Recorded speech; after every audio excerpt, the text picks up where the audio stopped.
Accord parfait entre le Cameroun et le Vatican. Cameroun Tribune raconte le tête-à-tête entre le président de la République Paul Biya et le secrétaire du Saint-Siège pour les relations avec les États et les organisations internationales, Monseigneur Paul Richard Gallagher. Au menu de l'audience, l'évaluation de l'accord cadre sur le statut juridique de l'Église catholique 10 ans après. Le journal Le Drapeau ajoute que l'échange a permis d'explorer de nouvelles perspectives pour renforcer les liens diplomatiques et sociaux entre les deux entités. Entre-temps, la fonction publique radie près de 1200 fonctionnaires absentéistes, titre le quotidien Émergence. Info Matin plus précis note qu'il s'agit de 1177 personnels exclus. En plus de cette décision, le ministre de la fonction publique et de la réforme administrative, Joseph Lé, avait auparavant procédé au licenciement de 1981 contractuels. Le journal Défi Actuel, pour sa part, compte 3577 agents publics radiés pour fraude et absentéisme. Le tabloïd plonge également ses lecteurs dans l'ambiance de la visite de la délégation du Fonds monétaire international au Cameroun, conduite par le directeur du département Afrique. Selon Défi Actuel, Abebe Emro Selassie est satisfait des réformes effectuées par le pays. Information confirmée par l'Économie quotidien qui brandit les dessous de la visite des émissaires du FMI. La lutte contre la vie chère au Cameroun a certainement été abordée par les deux parties.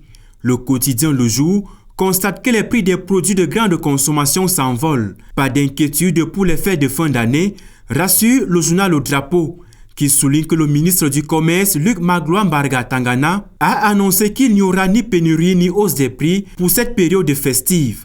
Des mesures sont prises pour un retour à la normale. Une sérénité qui habite à nouveau la tanière des lions indomptables. Le journal Activateur écrit que Marc Brice et ses joueurs, déjà qualifiés pour la CAN 2025, assurent la première place du groupe J face au Zimbabwe. Score final 2-1. Pour le journal Le Soir, Marc Brice est tout simplement l'homme qui redonne au football camerounais son prestige. Mesdames, Messieurs, bonsoir. À la faveur du premier congrès de la Société savante de médecine légale et expérimentale du Cameroun, en abrégé SMEC, la question des accidents liés aux soins médicaux a occupé les devants de la scène cette semaine. Scène de presse fait l'écho du débat suscité par cette thématique dans la presse au regard du contexte actuel marqué par une recrudescence des plaintes des patients concernant leur prise en charge médicale ainsi qu'une judiciarisation accrue des actes médicaux.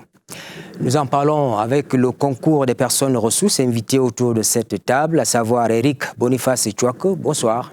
Bonsoir Séverin, bonsoir à tous les téléspectateurs. C'est avec plaisir que je prends part à cette émission aujourd'hui. Merci d'être venu. Vous êtes le chef de chaîne de la RTS, Radio Tchéméni-Siantou. Vous êtes journaliste. En face de vous, David Eboutou. Bonsoir. Bonsoir Séverin, bonsoir à vos téléspectateurs et toute ma sympathie à tous les autres panélistes. Merci de me recevoir.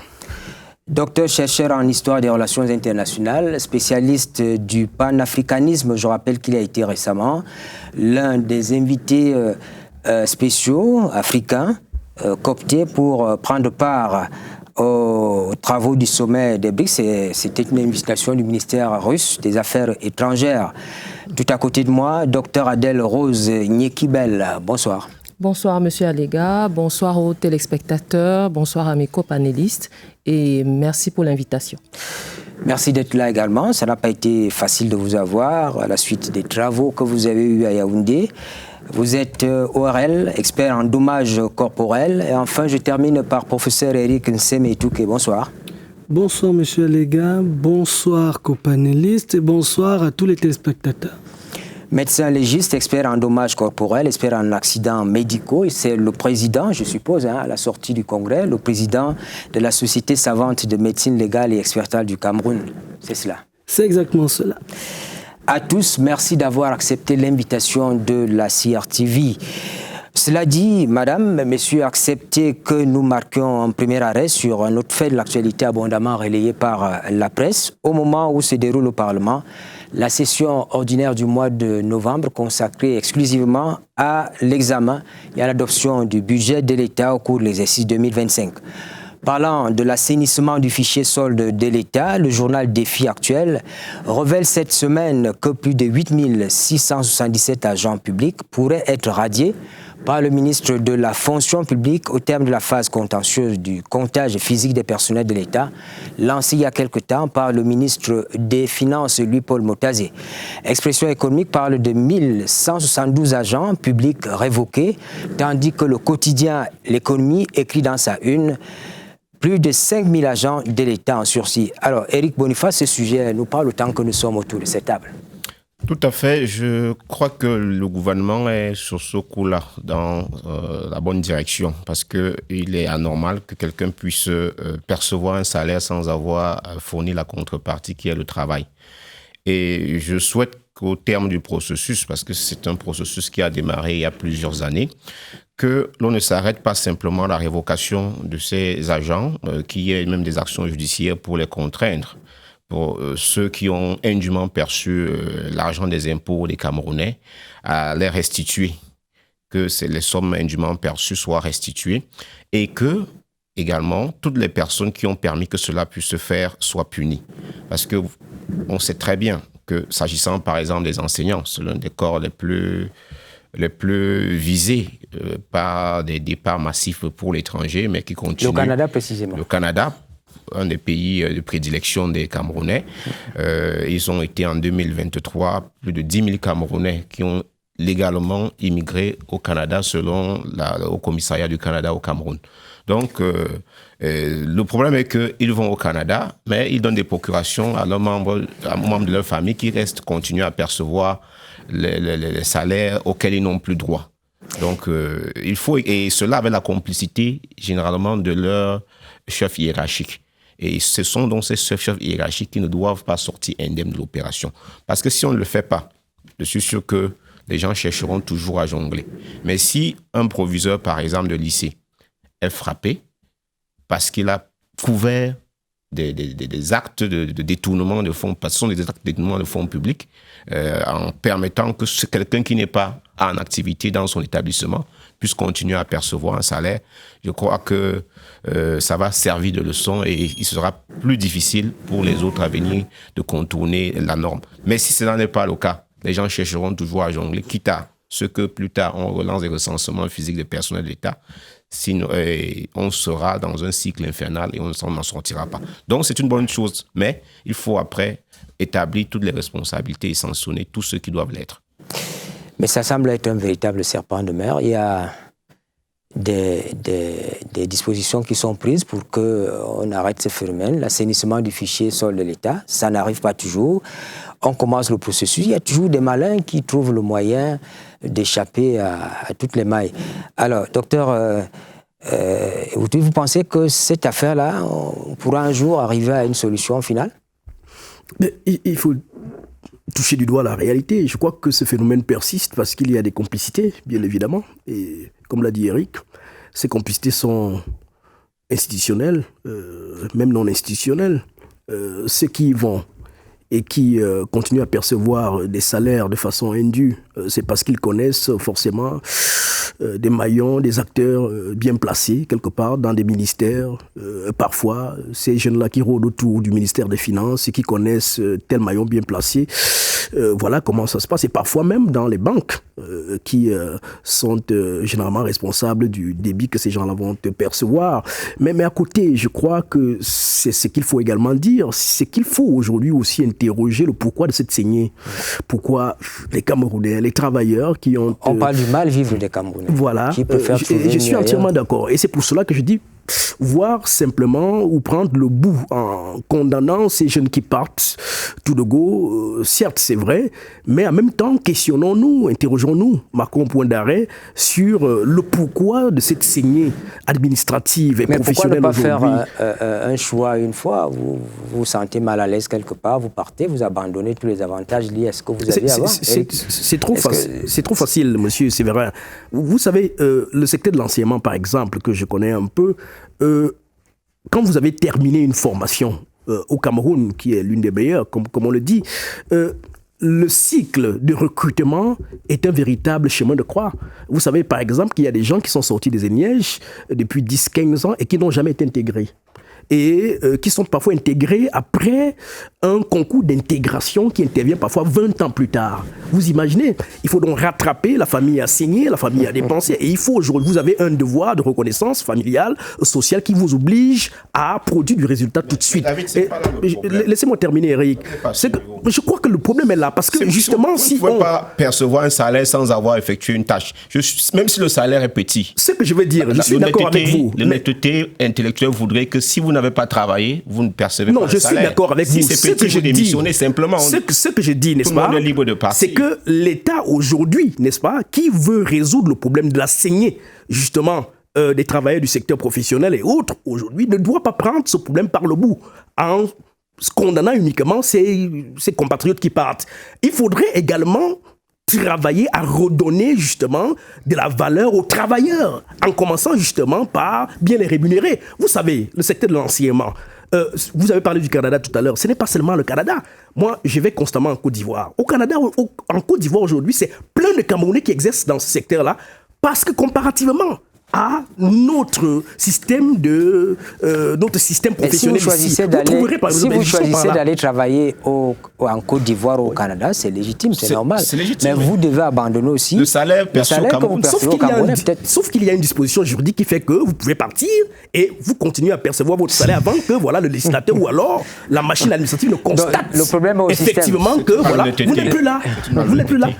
Écoutez, vous n'allez pas décréter des malhonnêtetés sur les compatriotes. Ce que nous disons, c'est qu'il y a un cadre légal aussi. Je suis d'accord que l'État pourrait réfléchir pour mieux prendre en charge son personnel, pas seulement enseignants. Il y a beaucoup de corps, même les médecins, ils sont sur le plateau, qui méritent d'être valorisés davantage.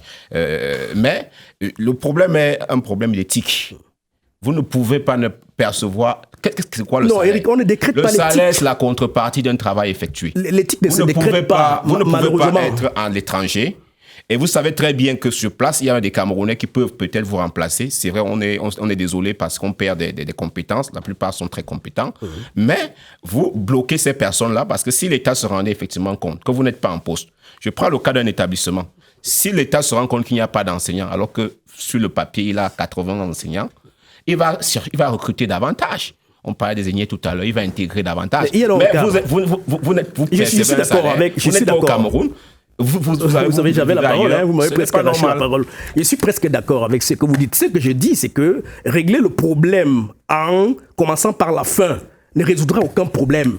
Aujourd'hui, il faut que les Camerounais, notamment les gouvernants camerounais, s'interrogent sur le pourquoi de la saignée. Et il me semble que si, effectivement, on s'assoit et on regarde le pourquoi de cette saignée-là, on arrivera au moins à trouver des moyens dissuasifs qui feront que les Camerounais ne se sentiront plus obligés d'aller en N'Djamena un peu de partout. Dans la sous-région, là, ce sont des Camerounais qui partent.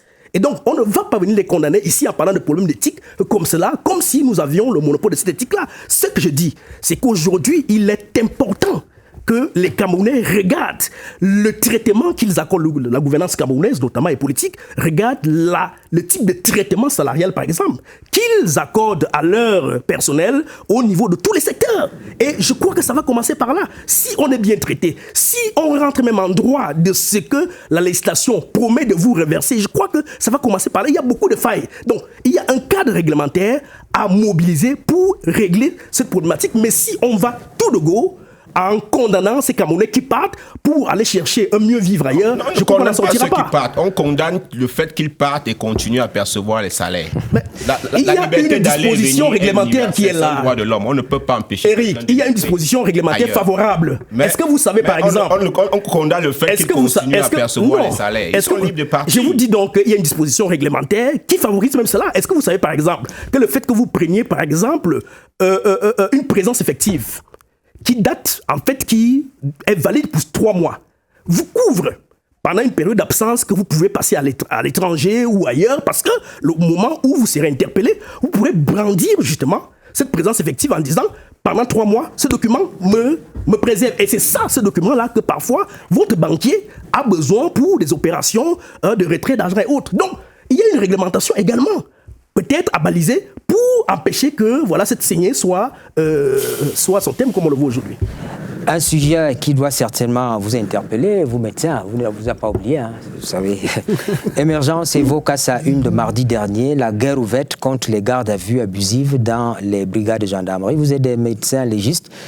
Ça aussi, j'imagine que vous avez déjà eu à faire face à ce type de choses, professeur Sémé. Oui, effectivement, nous sommes confrontés aux gardes à vue. Et ce que je peux dire, c'est qu'en tant que médecin légiste, l'aspect important, c'est la visite médicale. Il faut toujours se rassurer que la personne qui a été gardée en vue ou mise en détention a un état de physique compatible avec cela. Parce que s'il y a un décès en garde à vue, ça devient compliqué. Donc c'est peut-être le petit commentaire que je pourrais faire à l'entame de mon propos.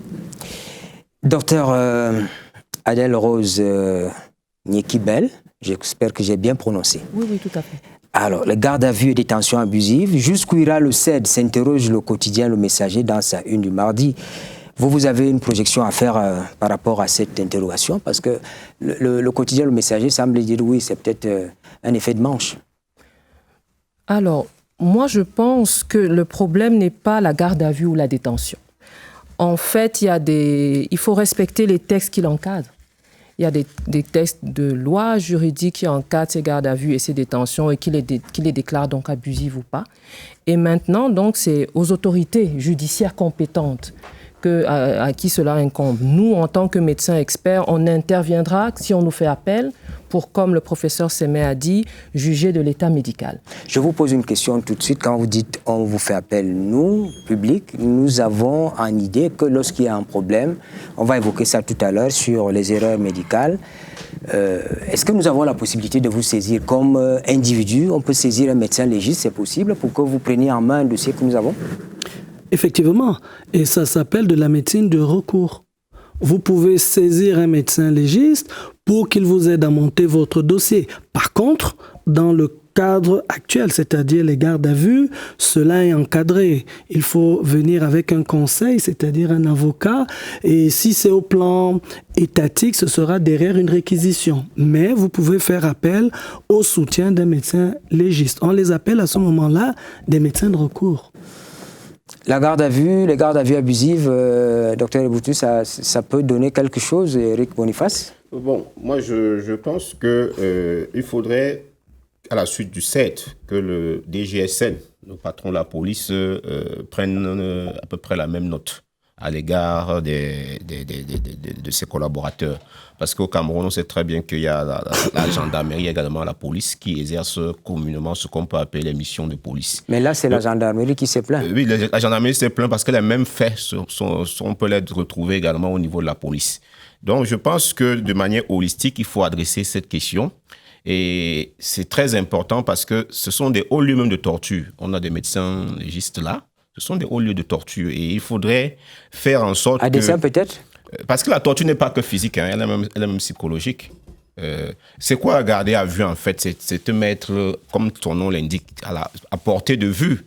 Et là, quand on parcourt le code de procédure pénale au Cameroun, on se rend bien compte que si vous présentez des garanties ou si vous payez une caution, vous pouvez être laissé en liberté. Mais on a l'impression que ceux qui sont chargés de vous mettre en garde à vue n'explorent pas ces autres aspects. Et il faut dire qu'au niveau de la police et de la gendarmerie, aucun officier n'a le droit de garder quelqu'un plus de 4 jours, ce que la loi lui permet. La garde à vue au Cameroun ne peut excéder 8 jours dans les locaux de la police et de la gendarmerie de manière régulière. Il faut qu'on aille à 8 jours, il faut que le procureur ait renouvelé. Donc, ce n'est même plus de sa compétence pour qu'on arrive à 8 jours.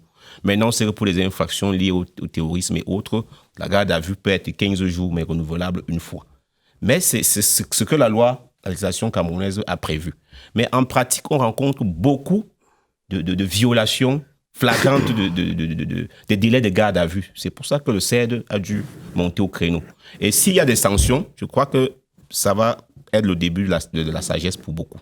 Oui, à sa suite, moi je crois, vous savez, il y a beaucoup de bons textes, beaucoup de communiqués, on communique beaucoup, on parle beaucoup, mais la réalité est tout autre. Moi je connais des gens qui ont passé 1 mois de garde à vue à la police judiciaire ou même au CET. J'en connais d'ailleurs un cousin qui vient de passer plus d'1 mois au CET. Donc, ce qu'il faut dire, c'est que nous espérons qu'à la suite de ce type de sortie, que effectivement des mesures soient prises pour aller dans le sens de veiller à un certain type de disposition pour qu'on n'ait plus ce genre de cas. Et pourquoi pas instituer par exemple des centres inopinés dans des cellules, dans des brigades pour essayer de voir... Les magistrats le font très souvent. Oh, allez-y voir ce qui se passe. Je sais de quoi je parle. Mais ce que je veux dire ici, c'est que, et là Eric a soulevé un point qui m'intéresse, c'est celui même de la non-connaissance des dispositions juridiques qui encadrent ces affaires-là.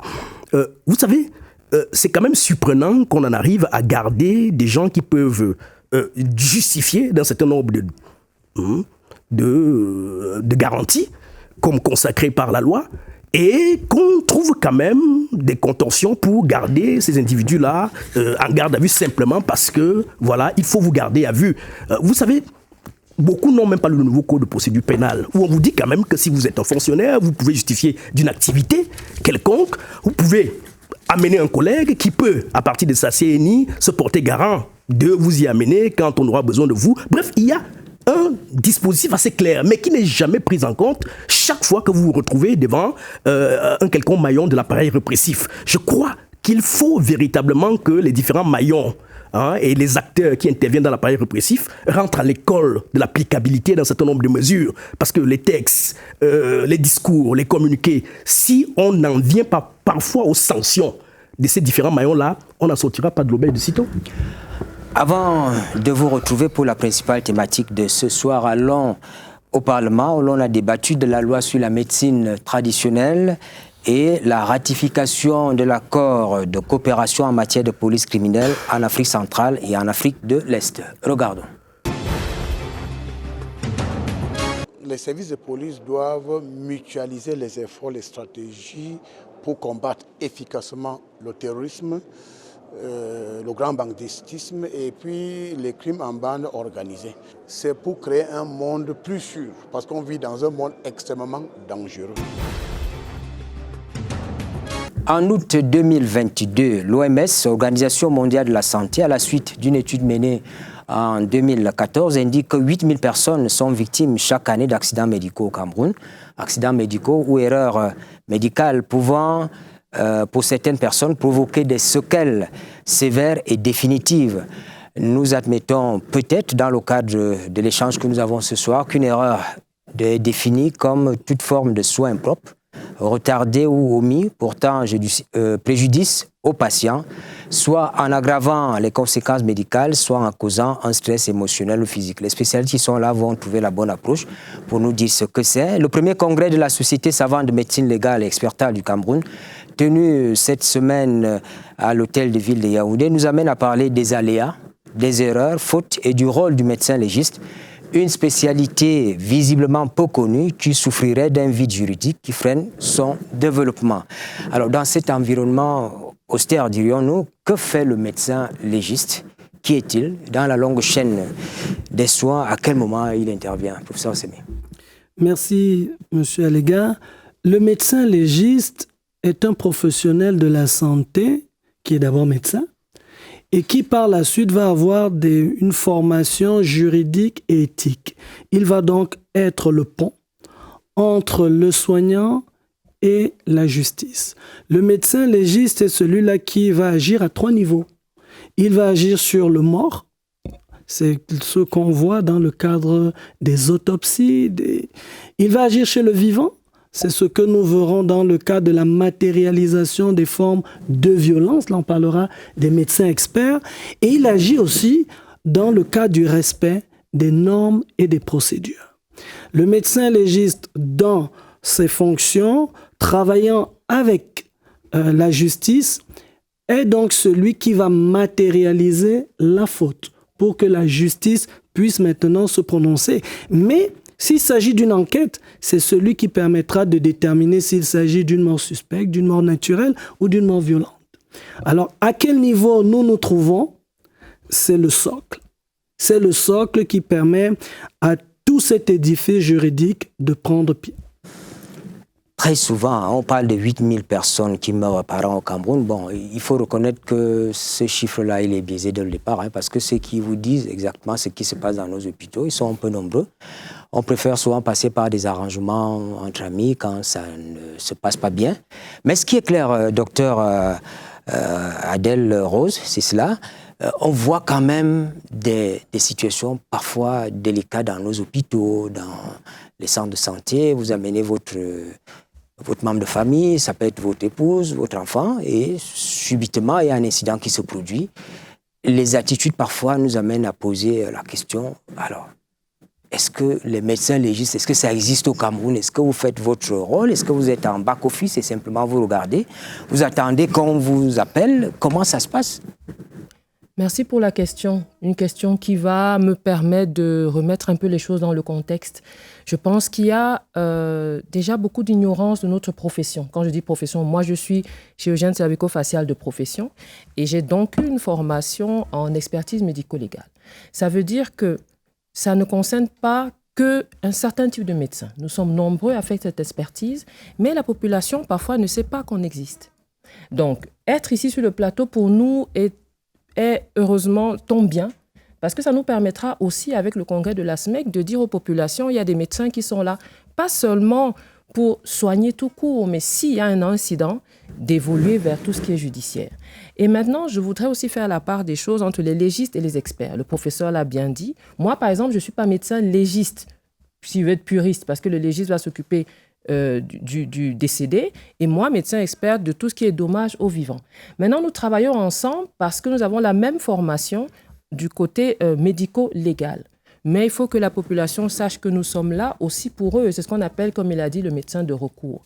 Un patient peut avoir un souci, il vient vers le docteur Nyiki, me dit, il y a quelque chose qui n'a pas marché, docteur, je voudrais comprendre. Je peux lui permettre, avec le dossier que je vais étudier, avec tous les éléments, parce qu'il faut que je fasse un lien. Le médecin expert doit faire le lien entre le dommage, l'incident qu'il y a eu, que nous appelons le dommage, avec le fait générateur. C'est un terme technique pour dire que qu'est-ce qui a causé ce dommage. Maintenant, moi, je dois dire, est-ce que le fait et le dommage sont liés, la causalité? C'est ça qui fait le trépied. Je parle devant le professeur Semet de notre profession. Et donc, ça invite donc à ce que toutes les populations sachent que l'expertise médico-légale existe et qu'elle peut lui servir, elle doit lui servir, et c'est ce que nous faisons. Mais les situations enflammées qu'on vit dans les hôpitaux, Eric Boniface, je suis sûr que vous en connaissez certainement. Il y a souvent un problème de communication entre vous, spécialistes de la santé, et les victimes des erreurs médicales. Est-ce qu'avec ces experts qui sont déjà là, avec tout le parcours académique que vous avez, il n'y a pas un code ensemble pour gérer ce type de problème dans les hôpitaux? On a souvent vu les gens en venir aux mains, des interventions parfois très brutales. Hein? Bien, ce que vous venez de décrire est tout à fait réel, Séverin. Je ne suis pas sûr qu'il y ait un seul Camerounais qui, au moins sur le plan que les médias n'aient pas relayé, ça arrive de plus en plus d'ailleurs, ce genre d'incidents dans des centres de santé qui arrivent dans nos centres de santé au Cameroun. Ce qui se passe, c'est que il y a beaucoup d'erreurs médicales qui sont commises dans des centres de santé par des professionnels. Il y a des erreurs qui sont des fautes personnelles. Il y a des erreurs qui proviennent forcément des fautes de la structure, du fait des procédures, mais il y a surtout également des fautes personnelles des agents de santé qui, pour certains, ne sont pas toujours très compétents. Il est toujours arrivé, moi-même, que vous alliez vous consulter A, il vous dit que vous souffrez de telle chose. Quand vous allez consulter le médecin B, il vous dit qui vous a dit que vous souffrez de ça. Il contredit et il n'est pas tout à fait d'accord avec son collègue et sa façon de faire son diagnostic. Vous constatez qu'il est peut-être plus professionnel que le premier expert que vous avez consulté avant. On a eu des cas, ça c'est des cas des proches, donc vous amenez une femme qui a suivi normalement ses visites à l'hôpital, on sait très bien qu'elle doit accoucher normalement. Vous arrivez, le médecin qui est là dit non, c'est la césarienne. Moi, ce jour-là, j'ai dit, tout montre que ça ne devait pas être une césarienne. J'ai dit, attendez, on appelle le médecin qui l'a suivi. Quand on a appelé ce médecin, ils ont dialogué. Il lui a dit, non, ça ne sera pas une césarienne. Faites comme ça. Il l'a appliqué, ça s'est bien passé. Vous voyez que nous étions là devant un cas où quelqu'un avait pris une mauvaise décision, alors que le premier expert, lui, il dit non, ça ne peut pas se passer ainsi. Et nous savons Mais ce qui se passe souvent, c'est que, je ne te coupe pas, c'est que les médecins, les professionnels de la santé se dédouanent très vite.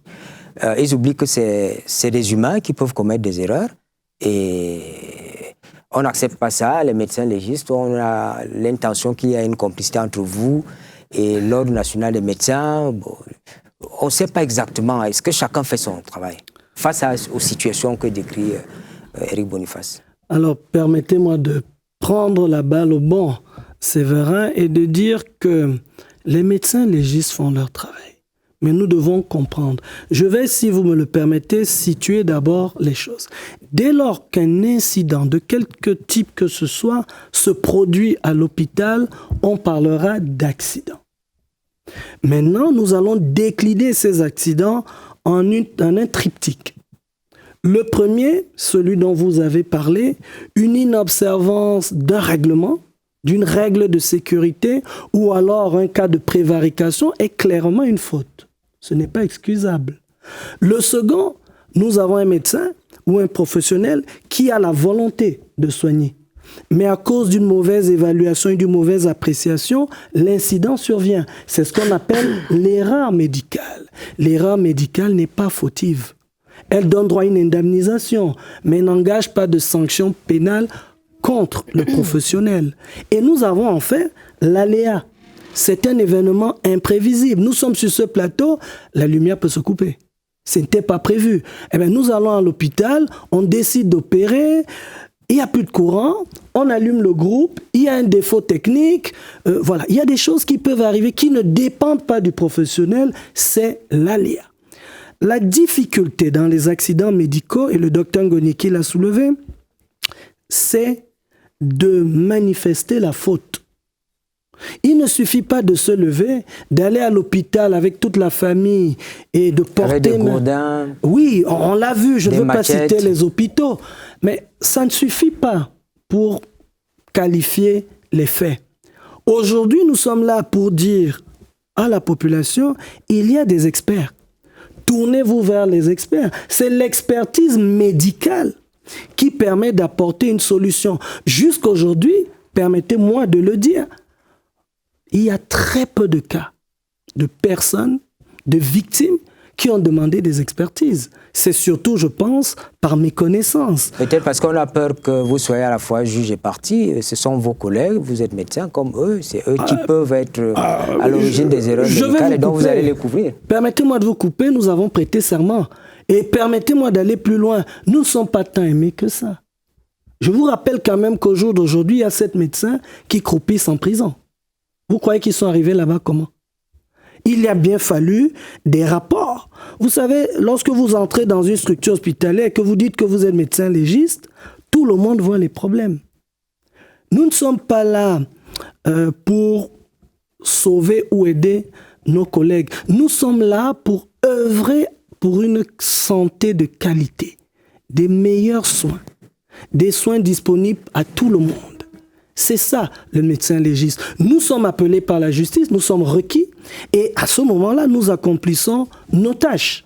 Nous pouvons également être appelés par des patients mécontents qui veulent une analyse objective de leur dossier pour se plaindre. On peut se dire à un moment, nous, on est d'un côté du miroir et vous de l'autre. Moi, j'ai pu subir un accident ou une faute. Vous n'en savez rien. Je veux dire, nous tous, nous sommes des humains qui allons à l'hôpital. Ne voyez pas ça comme si nous, on veut peut-être avoir le gourdin, comme M. Allega disait.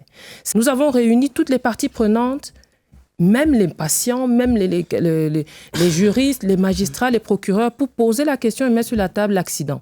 Pour dire que personne, je finirai sur ça, ne se lève un matin, nous les médecins, pour tuer ou pour faire un accident. On vient pour sauver. Malencontreusement, on peut avoir ça sur le chemin et c'est à ce moment que l'expert arrive pour faire le point sur la situation. On n'a pas toujours l'impression, quand on va dans les hôpitaux, quand vous allez dans les urgences, les gens ne sont pas toujours très pressés. Je ne suis pas sûr qu'ils viennent là vraiment avec en tête de sauver des vies. Quand parfois vous voyez cela... vous posez beaucoup de questions sur leur serment. Et vous faites un tour de manière dans plusieurs services, dans les hôpitaux. Vous demandez si ces personnes sont conscientes. Pour relancer les experts sur le plateau, pour dire que vous savez, moi je me mets vraiment à la place du patient. Vous savez, quand moi le patient, je vais dans un centre hospitalier avec déjà le fardeau de ma maladie, et que tout de suite qu'on vienne m'expliquer, quelques jours après ma sortie de ce centre hospitalier, qu'il y a eu une erreur médicale et qu'il va falloir peut-être recommencer le processus et tout, je me retrouve doublement traumatisé, vous imaginez. Et donc la suite, c'est que on n'a pas souvent, on ne sait pas souvent vers qui se tourner tout de suite pour engager un processus d'indemnisation et autres. C'est pour cela, parce que votre jargon est même déjà assez complexe. Médecin légiste, médecin, voilà, madame encore, je n'ai pas bien retenu. Vous voyez, c'est un peu difficile. Et pour le commun des mortels, ceux qui nous regardent, et pour ceux de vos patients, ils savent que vous tous au départ, vous êtes des médecins. Et donc, quand une situation dommageable arrive, vers qui se tourner? Et tout à l'heure, j'ai entendu parler d'erreurs médicales.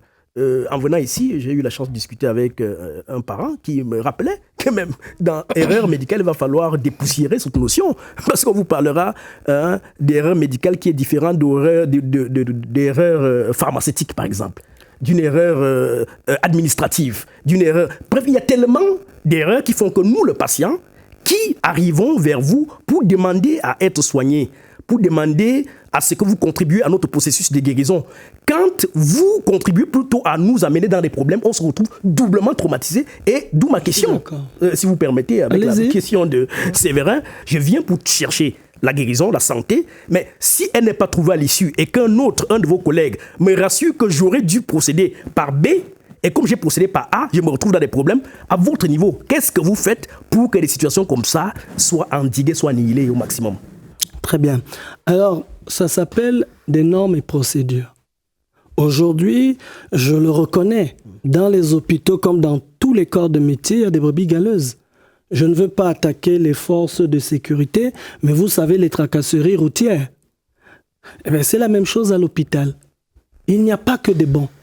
Et le problème, c'est qu'un seul mauvais élément peut faire oublier le travail de tout un grand groupe. Vous savez, nous nous levons en tant que médecins chaque jour pour sauver.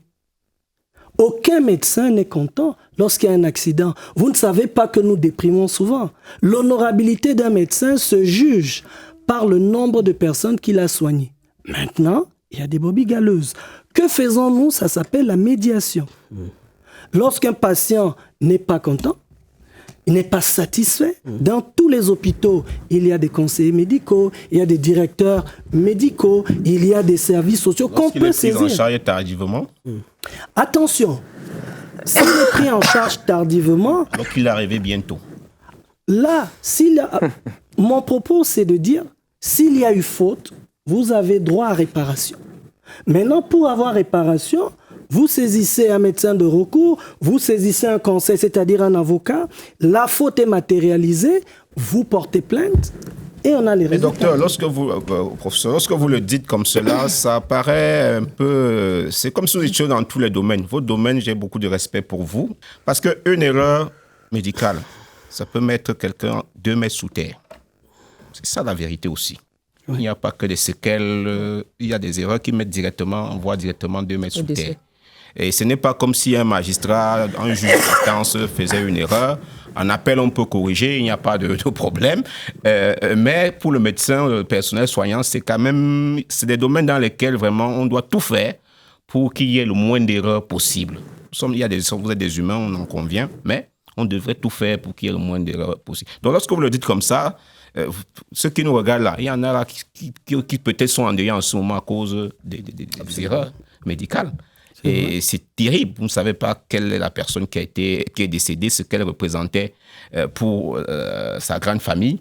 Et vraiment, le dire comme ça, on croit que c'est dans le domaine médical, c'est même traumatisant en réalité. Je voudrais poursuivre, Eric, si tu me le permets. Récemment, je suivais un ancien haut responsable qui est sorti récemment de prison, M. Nguinefa, que les Camerounais connaissent certainement. Il expliquait que son problème, en partie, est parti d'une erreur faite sur son dossier à partir des experts comptables que, sur notre domaine, vous comprendrez tout de suite l'analogie, que des erreurs comptables, les experts comptables ont commis sur son dossier. C'est-à-dire que le magistrat, dans son bureau, appelle quelques amis experts comptables pour leur dire, voici le dossier de détournement qu'on m'a apporté, faites une lecture. Alors, il le bâcle rapidement et tout. Et puis, voilà, sur cette base-là, de ce rapport-là, il est condamné à 17-20 ans, comme on l'a suivi dans son témoignage pathétique.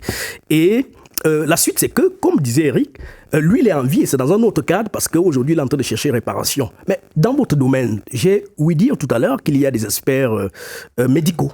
Oui. Qu'est-ce qui peut garantir de la qualité même de la formation et de l'expertise avérée de ces experts médicaux-là qui peuvent venir témoigner ou alors justifier d'une qualité en termes de témoignage pour justement remettre un patient qui a été victime d'une erreur médicale à rentrer dans ses droits. Parce qu'en même temps, vous savez, nous sommes au Cameroun, il y a des collusions d'intérêts et Séverin Alégambélé en faisait allusion tout à l'heure. Oui. Qu'est-ce qui ne nous dit pas que le magistrat peut rester dans son bureau parce qu'il a été saisi d'une erreur médicale, d'une affaire qui concerne une erreur médicale, il n'appelle pas son copain expert médical pour lui dire « bâcle-moi ça rapidement » parce qu'en fait le médecin querellé, c'est un ami. Alors, sur la base de ton rapport, on bouclera l'affaire et puis le patient pourra aller se faire voir. Il y a des cas en instance où beaucoup ont demandé qu'on reprenne l'autopsie. Vous le savez très bien, ça veut dire que l'une des parties n'est pas convaincue de la fiabilité. Absolument. Du rapport du premier médecin légiste. On va laisser que vous répondiez parce que je vais rebondir moi aussi.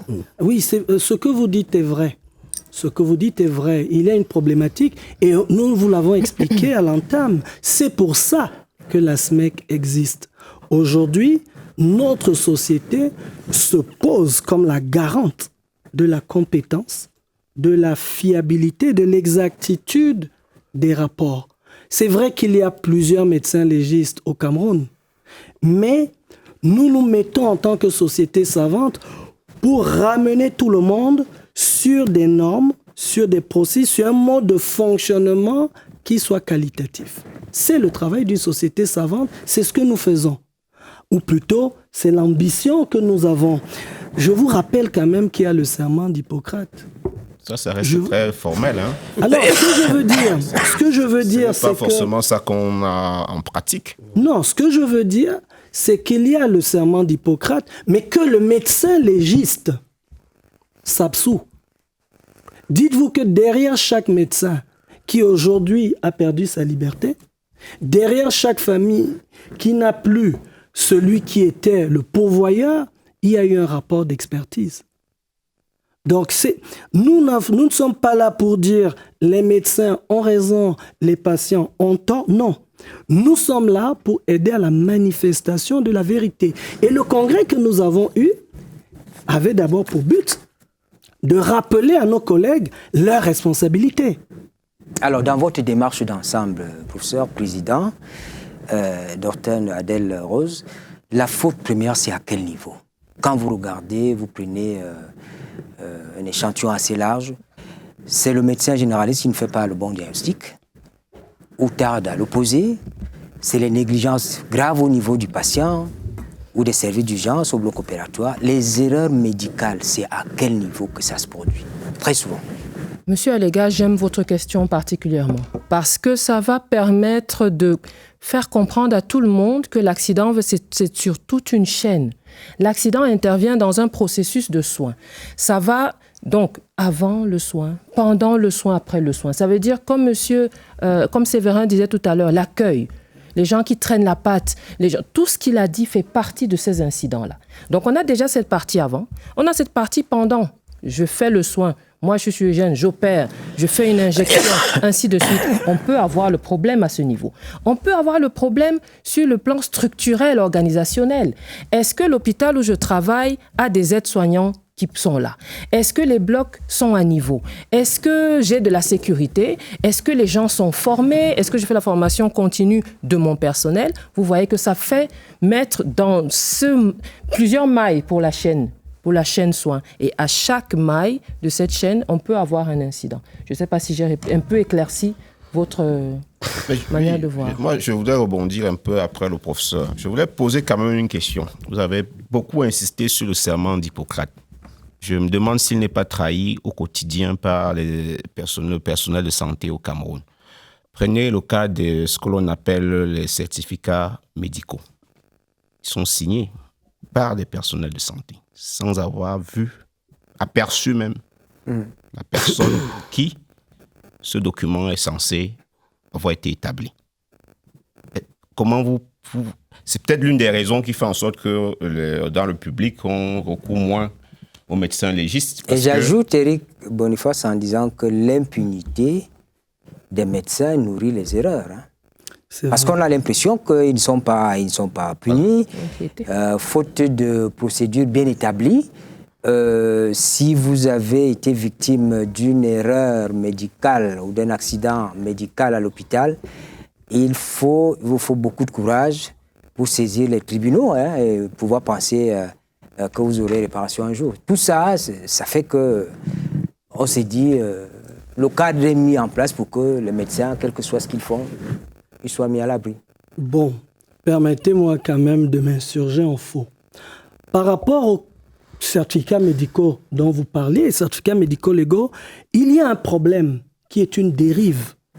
Dans la norme, ce n'est pas n'importe quel médecin qui doit le signer. Le certificat médico-légal, médecin légiste, c'est nous qui devrions le faire. Mais aujourd'hui, il y a des dérives. N'importe quel médecin signe le certificat médical. Il faut donc que nous revenions au départ, à la base, que chacun retrouve sa place. Et je vais aller dans votre sens en disant que de plus en plus de médecins aujourd'hui sont poursuivis pour délivrance de faux documents. Ah oui, vous pouvez vous plaindre aujourd'hui de ce que le certificat médico-légal qui vous est opposé ne soit pas valable. Et nous, les médecins légistes, nous les revoyons. Nous revoyons les victimes dans le cadre des expertises et on réagit. Maintenant, y a-t-il impunité? Non, pas vraiment. Il y a surtout ignorance. Si nous n'étions pas venus sur ce plateau, je ne suis pas sûr que l'on saurait qu'il existe des experts qui peuvent aider les victimes. Absolument. Oui, mais il y a également le poids de la société. Ça, nous sommes dans les sociétés dans laquelle nous vivons. Vous savez, lorsque vous perdez un être cher, réclamer même l'autopsie, même de manière suspecte, réclamer l'autopsie n'est pas toujours évident parce qu'il y a toujours des considérations selon lesquelles si vous êtes dans la quête de l'argent, parce que c'est comme ça peut être perçu. Un peu comme si... Sans compter... La superstition, on va dire, on peut sur vous reprocher. On va vous dire, c'est l'oncle qui a envoyé la foudre, c'est l'oncle qui voulait vous envoyer dans le FAMLA. Donc, vraiment, n'allez pas chercher des problèmes aux médecins, c'est pas eux. C'est la vérité. Et puis, il y a ceux-là qui vont croire que vous avez voulu, à travers un décès, vous enrichir. C'est quand même pas psychologiquement souvent supportable. Je suis d'accord. Mais j'ai envie de dire une chose. Nous œuvrons aujourd'hui pour une médecine de qualité. Nous devons sortir du paradigme selon lequel le médecin est tout puissant, il sait tout, il peut tout faire. Non, le médecin est un homme comme tout le monde qui peut se tromper. Le médecin a des droits comme il a des devoirs, tout comme le patient. Donc aujourd'hui, il est question de dire que les choses doivent se réaliser selon les normes prescrites. Le médecin qui n'applique pas...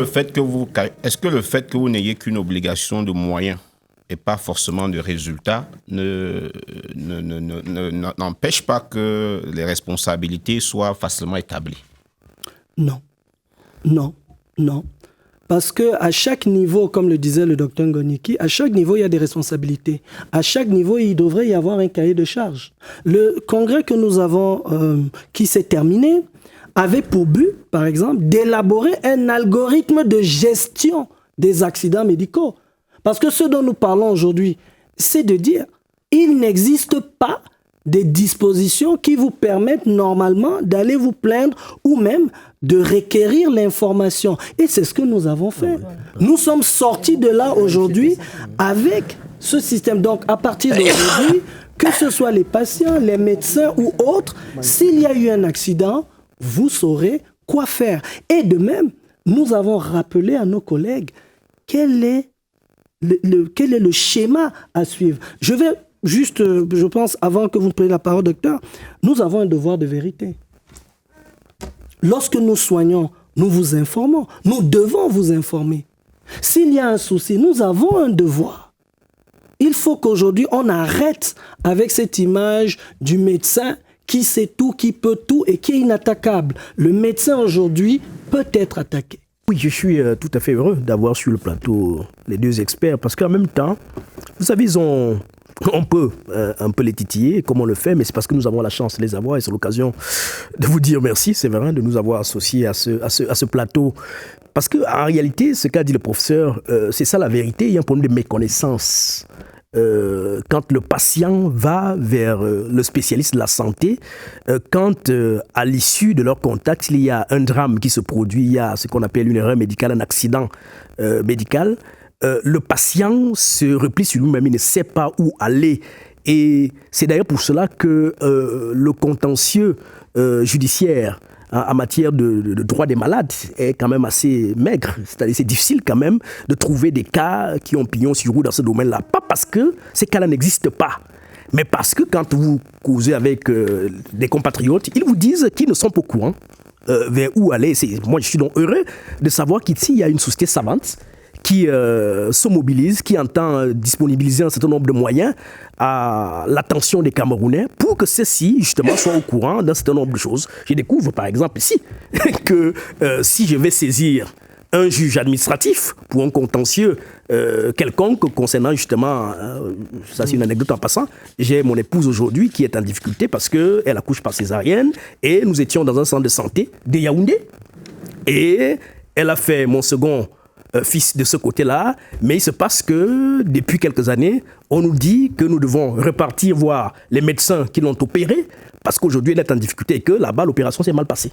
Ça, c'est un cas qui me concerne personnellement. Alors, depuis lors, je ne sais pas, je n'ai jamais su où aller parce que justement, je n'ai pas de moyens réglementaires juridiques, je n'ai pas des outils pour aller dans une direction judiciaire quelconque. Donc, en écoutant ces experts ici, je commence à avoir quelques intuitions. En me disant, je vais partager avec vous, Dr Eboutou, une lecture. Hein. On a constaté dans un contentieux que le juge a véritablement du mal à trancher parce que, et le professeur le disait, les procédures sont inexistantes. Hein, voilà. Comme ça. Voilà ce que j'appelais... Pour demander, par exemple, réparation à la suite d'une erreur médicale, il y a 3 aspects clés du processus d'indemnisation qui doivent être réunis. Réunir les critères d'éligibilité, c'est-à-dire établir la responsabilité de l'hôpital, ce qui est très difficile. Il faut pouvoir prouver la faute, dommage. Il faut qu'il y ait un lien de causalité entre les deux. Il faut normalement que le fait soit approuvé pour engager cette responsabilité de l'hôpital. Il faut respecter les délais de mise en œuvre de l'action de la prescription. Le décret portant code de déontologie des médecins au Cameroun prévoit en particulier une prescription de 10 ans. Je ne sais pas si ça s'est amélioré, à compter de la consolidation du dommage pour rechercher la responsabilité du médecin. Cette prescription est applicable devant toutes les juridictions. Et enfin, la juridiction légalement compétente, il ne faut pas se tromper du tribunal. Si vous le faites, tant pis pour vous. Tout cela, c'est long, c'est coûteux et généralement, on arrive donc à des cas où c'est des arrangements à l'amiable. C'est parfois... Parce qu'à la base, il y a un problème de méconnaissance, justement, du droit des malades. Hein, nous ne connaissons pas, généralement, vers où aller, qui saisir. Et aujourd'hui, c'est pour cela... Oui, mais je voudrais quand même, pour ceux qui nous regardent, qu'on ne se décourage pas si on a été victime ou si l'un de ses proches en a été victime. C'est vrai que d'un point de vue de spécificité ou de spécification, il n'y a pas vraiment dans la législation camerounaise là où il faut vraiment se pencher pour pouvoir engager une procédure. Mais il y a quand même de manière subsidiaire des failles qu'on peut exploiter. S'il y a eu décès, par exemple, il s'agit d'un homicide. Il ne faut pas qu'on attende un décès aussi. Non, je dis s'il y a décès, par exemple, il s'agit d'un homicide. On peut savoir maintenant s'il est volontaire ou involontaire. Mais ce que vous voulez dire, c'est qu'il n'y a pas un cadre juridique qui est clair. Mais on peut exploiter ce qui existe, on peut les failles. Par exemple, quand il y a décès, s'il y a homicide, s'il peut y avoir homicide, ce qui peut être volontaire ou involontaire, donc ça peut engager la responsabilité pénale de l'auteur ou des auteurs de cet homicide-là. Vous pouvez... on a cité tout à l'heure, Séverin l'a bien dit, c'est l'une des dispositions de l'article du Code civil qui parle de la responsabilité. Tout fait de l'homme qui cause à autrui un dommage oblige celui par lequel la faute est arrivée à réparer. 84. Certes, il y a des conditions à remplir, qu'il a énumérées. Et on peut explorer cela, même si ça semble difficile, pour obtenir quelque chose. Permettez-moi de mettre de l'eau à votre moulin et de répondre à ce que vous avez dit. En réalité, vous avez le temps. Parce que le texte que vous avez cité a dit 10 ans à partir de la consolidation. La consolidation est un terme médico-légal qui veut dire que la victime a été examinée, le dommage a été établi. Constaté. Des années après. Oui. Et nous sommes arrivés à un point où il n'y a plus d'évolution à attendre. Okay. Et c'est à partir de là qu'il faut compter 10 ans. Tant qu'il n'y a pas eu cette expertise, on peut. Ah, d'accord. En gynécologie, pour ne citer que ça, c'est au moins 30 ans. Ah, d'accord. On peut aller beaucoup plus loin. Quelquefois, on revient même sur des cas décédés. Sur des cas décédés. Et pour revenir de votre côté, Eric, il y a plusieurs, je ne les appelle pas des failles, ce sont des dispositions. Le but, c'est de partir du côté médical, où il y a ce vide juridique spécifique, pour revenir dans le cadre légal classique. Au plan indemnitaire, vous avez cité l'article 1382 du Code civil, mais il y a le 1383 qui dit que tout ce qui se fait, que ce soit par négligence ou imprudence, relève aussi de la responsabilité de la personne. Et il y a le 1384 qui dit que nous sommes responsables de nos équipes et de ce que nous utilisons. C'est sur cette base que lorsque vous avez un souci à l'hôpital, ce n'est pas le médecin qui est saisi tout de suite, mais le directeur. L'administration. Regardez et allez plus loin. La non-assistance à personne en danger, ça existe. Tout à fait. Un certificat médico-légal qui a été falsifié, c'est faux et usage de faux. Lorsque vous avez une blessure inattendue, c'est des blessures involontaires. Lorsqu'il y a un décès, ça peut être un homicide volontaire ou involontaire. C'est vrai qu'il nous manque un cadre idoine. Mais il y a déjà, et j'appuie ce que vous avez dit, il y a déjà pas mal d'éléments pour remettre en cause le médecin. Mais, s'il vous plaît, je voudrais dire que nous ne devons pas charger le médecin en disant « c'est le mauvais et les autres, c'est les bons ». Je vais vous donner un exemple et je vais relancer le débat. Et vous me donnerez votre avis. Un avis clair. Je suis un médecin qui doit travailler 8 heures par jour. Malheureusement, il n'y a pas eu de relève et je suis à 12 heures de travail. Je suis épuisé. Donc, normalement, je ne dois plus travailler. Au moment où je dois partir me reposer, une urgence arrive. Que dois-je faire? Si je vais vers l'urgence, c'est la mise en danger de la vie d'autrui. Si je ne fais rien, c'est la non-assistance à personne en danger. Vous faites quoi?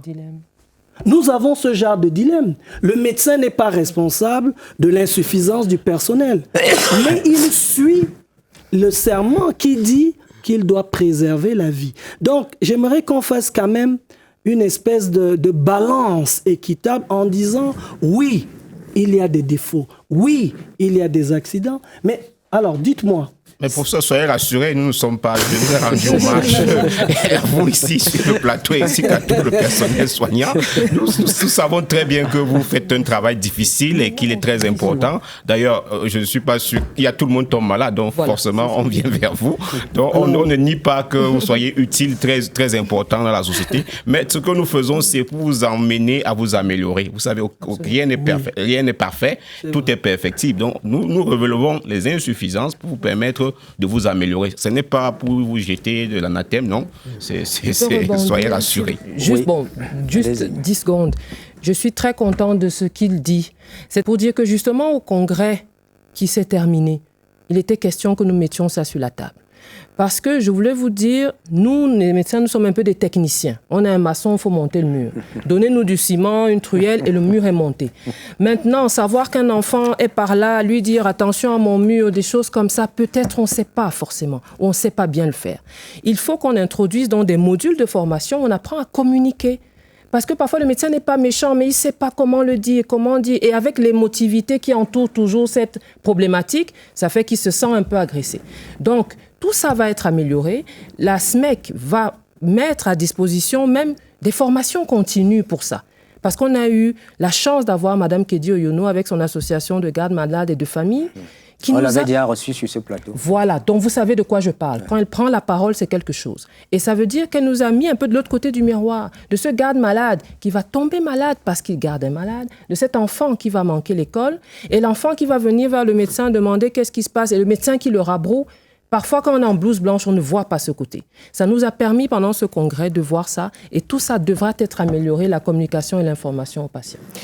La deuxième édition de la plateforme nationale de concertation permanente entre Elections Cameroun et les autres acteurs du processus électoral se tient mardi prochain à l'hôtel Montfébé de Yaoundé. Parmi les résultats attendus de la plateforme nationale de concertation permanente, il y a ce qu'on qualifie de matrice de stratégie et des actions directes à élaborer. Il y a aussi qu'on attend une cartographie des risques électoraux en sortant le rôle de chaque acteur. On attend un recueil de besoins, un renforcement des capacités à court terme élaboré en faveur des acteurs et des agents électoraux.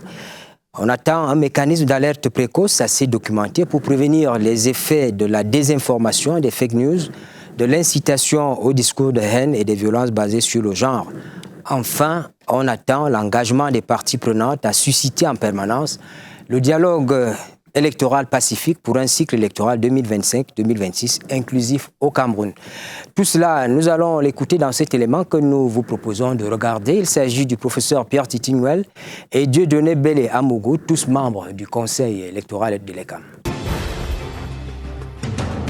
Vous l'avez dit, ce sera la deuxième édition de cette plateforme. Nous l'avons engagée depuis 2022 pour permettre de mettre en œuvre un certain nombre de dispositions du Code électoral, à savoir notamment l'article 11 alinéa 2, qui précise que le Conseil électoral organise des concertations avec les acteurs du processus électoral. Cette première édition visait justement à mettre en œuvre cette disposition, mais la seconde édition qui est annoncée vise à rentrer un peu plus dans le vif du sujet et faire en sorte que, comme le dit le thème, le dialogue qui avait été annoncé soit véritablement amorcé avec l'ensemble des acteurs du processus électoral. Vous savez, à l'aube de la grande période électorale qui arrive, 25-26, il est de bon ton que les Camerounais dans leur ensemble et les acteurs du processus électoral en particulier soient au même niveau d'information, soient amenés à s'intéresser avec une intensité bien avérée aux questions politiques et notamment à la mise en œuvre de la démocratie dans notre pays. La loi fait de nous, de l'ECAM, un organisme chargé de l'organisation, de la gestion et de la supervision du processus électoral référendaire. Voilà.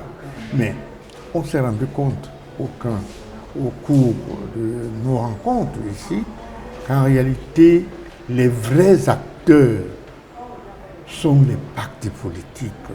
Voilà, les partis politiques, les médias, les chefs traditionnels, la société civile et toutes les autres organisations, les femmes, c'est eux qui sont nos partenaires.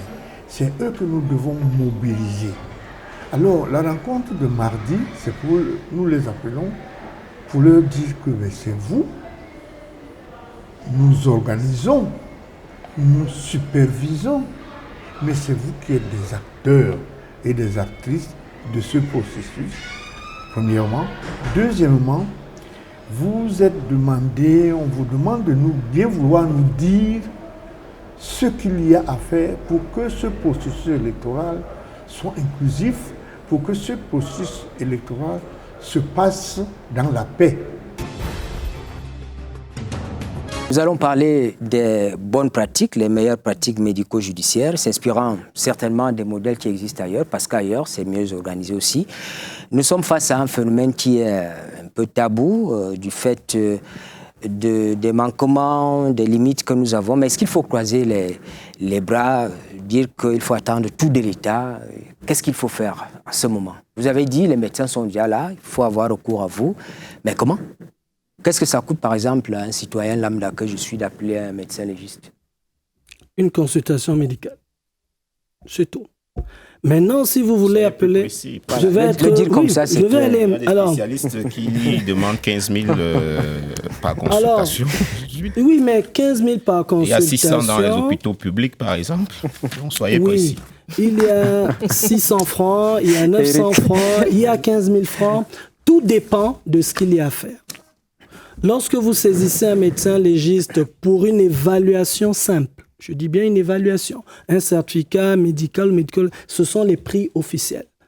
600 francs, 900, et dans certains hôpitaux, ceux de première, deuxième catégorie, on va être peut-être à 2 000, 3 000, 5 000. Lorsque nous rentrons dans le cadre de l'expertise, vous allez avoir l'un des problèmes qui a été débattu à la SMEC, c'est qu'il n'y a pas une uniformité au niveau de la tarification. Au jour d'aujourd'hui, chaque expert, au vu de la difficulté du dossier, avait son tarifaire.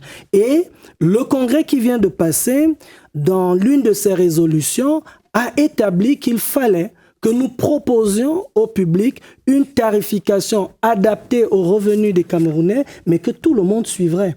Je ne peux donc pas vous dire aujourd'hui en termes clairs, en termes pécuniaires, ce que ce sera, mais je pourrais certainement continuer en disant que ça coûtera moins cher qu'un décès ou moins cher qu'une complication.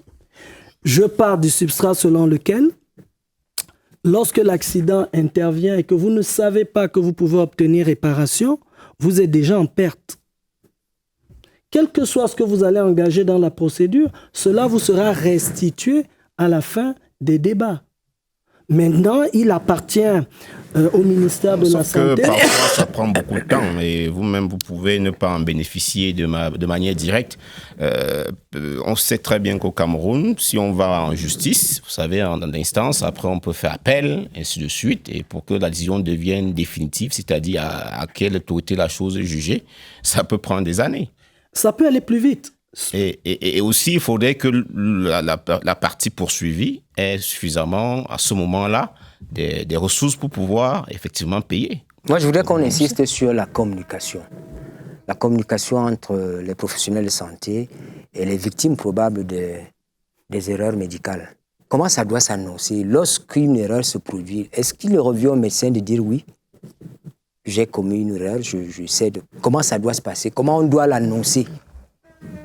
Votre question est intéressante. Dès qu'il y a une erreur ou un incident, le problème n'est pas de communiquer tout de suite, mais de sauver d'abord le malade. C'est-à-dire qu'il y a eu quelque chose, il faut que l'équipe se mobilise pour arranger la situation, c'est-à-dire qu'on va se mobiliser, stabiliser le patient parce que c'est souvent, ça peut venir en urgence. Donc, la communication ne va pas être l'urgence. L'urgence va être le patient. Le patient qu'on doit stabiliser, qu'on doit remettre sur pied, on doit rassembler les collègues et dire il y a eu un souci. Ensuite, donc, quand c'est stabilisé, essayez donc d'approcher la famille et de communiquer. Et pour ça, il faut utiliser de l'empathie, avoir les mots qu'il faut. Maintenant, entre les deux, ou bien pas entre les deux, dans ce processus, ce qui sera important lorsqu'on aura communiqué à la famille, c'est que l'équipe se dise qu'est-ce qui n'a pas marché et qu'elle revienne sur le problème pour que ça ne se reproduise plus. Donc la communication à la famille est dans un incident une étape clé, mais qui ne va pas, c'est-à-dire à H0, à l'heure, j'ai eu un problème, je ne vais pas d'abord chercher la famille. On essaie de voir ce qu'on peut faire. Il faut sauver le patient ou réparer l'erreur. Et lorsque j'ai réparé l'erreur, avec toute l'empathie et le langage simple, surtout accessible à la famille, on peut à ce moment communiquer. Je voulais rajouter 2 choses. La première chose, on en a parlé, il y a un problème psychologique. On ne le met pas de côté. D'aujourd'hui, nous savons que l'annonce d'une mauvaise nouvelle est vécue comme un drame. Et vous avez remarqué que de plus en plus de structures ou de formations sanitaires ont des psychologues pour aider à cela. C'est un élément qu'il ne faut pas oublier. Mais il y a également ce que nous appelons la médiation.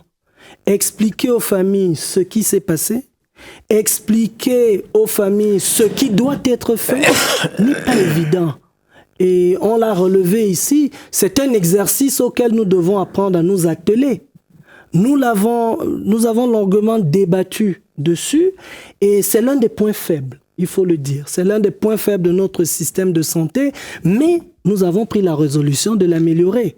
On va se donner un peu de temps et je pense que d'ici quelques mois, quelques semaines même... Je vais juste pour terminer ce que le professeur a dit, c'est tellement un point faible que lors du congrès, Nous avons eu l'honneur et le privilège de recevoir des médiateurs en santé qui sont experts dans ce domaine et qui permettra donc à l'issue de pouvoir ouvrir cette brèche sur la médiation. Parce que tout n'est pas guerre, tout est communication et effectivement explication entre nous et les familles.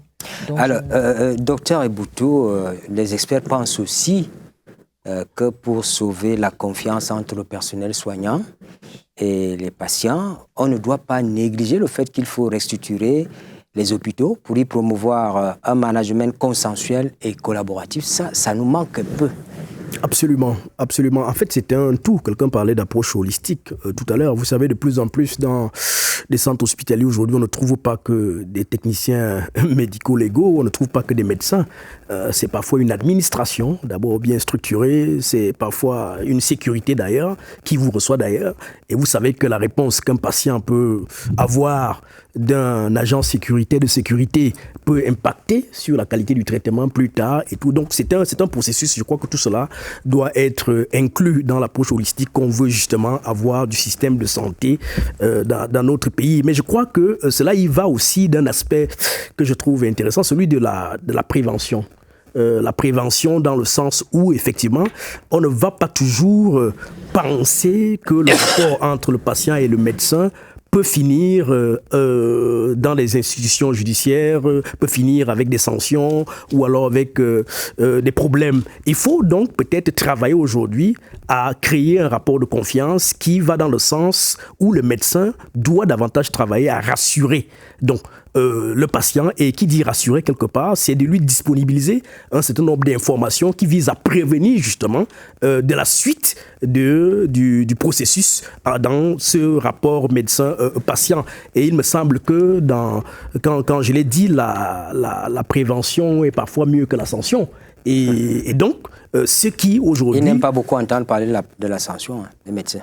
C'est pour cela que je pense que la prévention vaut mieux que la sanction. Et si j'avais un conseil à leur donner après toutes les bonnes choses qu'ils ont déroulées sur ce plateau, c'est de leur demander de vulgariser cela autant que se peut, d'exploiter les plateaux comme ceci et ailleurs également, pour que nous autres, qui n'étions pas toujours informés de ce qui est fait dans ce domaine-là, ayons des informations de manière à ce que voilà, nous soyons parés dans les jours à venir. Parce qu'au demeurant, il faut peut-être aussi insister là-dessus, le choix du centre de santé qui nous accueille quand on est malade, le choix du médecin, le choix que nous faisons chaque fois que nous sommes en difficulté au plan de la santé, il y a que cela peut impacter lourdement sur nos vies et nous coûter même la vie, comme l'a dit Eric, parce qu'il y a une méconnaissance justement des itinéraires qui devraient nous amener chez tel et pas chez tel autre, parce qu'il y a eu cette méconnaissance-là. Donc,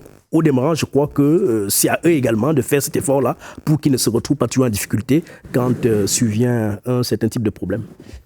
Moi, je voudrais ajouter à la suite de David que il faut noter quand même que le malade, de manière globale, ou le patient, il voit le médecin comme, quand vous souffrez vraiment, vous voyez le médecin comme le demi-dieu, c'est-à-dire après votre prière, le médecin qui il repose tous ses espoirs. Puisque c'est sur lui que repose votre foi de guérison. Cela peut donc avoir comme conséquence du fait que même qu'il y a erreur, vous-même ou la famille a tendance à laisser tomber.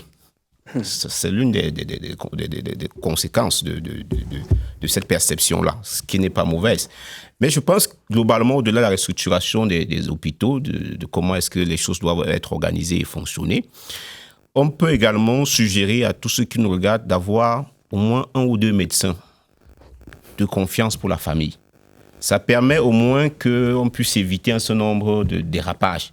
Parce que mais c'est en cours aussi. Ils le savent. Si c'est lui qui te recommande un hôpital ou bien un collège, un confrère, il sait pourquoi il le fait et généralement, il se trompe très peu quand c'est quelqu'un qui vous connaît, qui vous recommande chez une autre personne. Dans la palette des propositions, professeur, je voudrais qu'on sorte par là. J'ai lu un texte, un beau texte, quelqu'un qui dit qu'il ne faut pas oublier de renforcer la rigueur dans la formation initiale du personnel de santé, améliorer son bien-être pour récompenser et célébrer ces personnes qui mettent tout le temps de leur vie en danger pour sauver celle des autres. Absolument. parfaitement. C'est une très belle fin. C'est une très belle fin. Il ne faut pas oublier que la vocation première du médecin, c'est de sauver, c'est de soigner. La vocation première, ce n'est pas l'accident. L'accident est un drame, il est à éviter. Et ça commence dès le début, dès la formation. Et c'est pourquoi vous allez voir qu'aujourd'hui au Cameroun, à la faculté de médecine et des sciences biomédicales de l'Université Yaoundé 1, nous formons déjà des experts. À ce jour, cette faculté a sorti déjà 10 experts en dommages corporels. Nous avons commencé, nous allons continuer le plaidoyer pour pouvoir obtenir l'autorisation d'une spécialisation, mais nous voulons également dire, pour répondre à la problématique de où trouver les médecins, qu'aujourd'hui la SMEC, à travers son site, a mis à disposition la liste de ces experts en dommages corporels, qu'on peut donc consulter gratuitement et qui pourront aider et les victimes et les sachants à trouver des solutions. Je rappelle que le site en question, c'est www.smec237.org. Vous avez donc la liste des médecins légistes, experts en dommages corporels de la SMEC.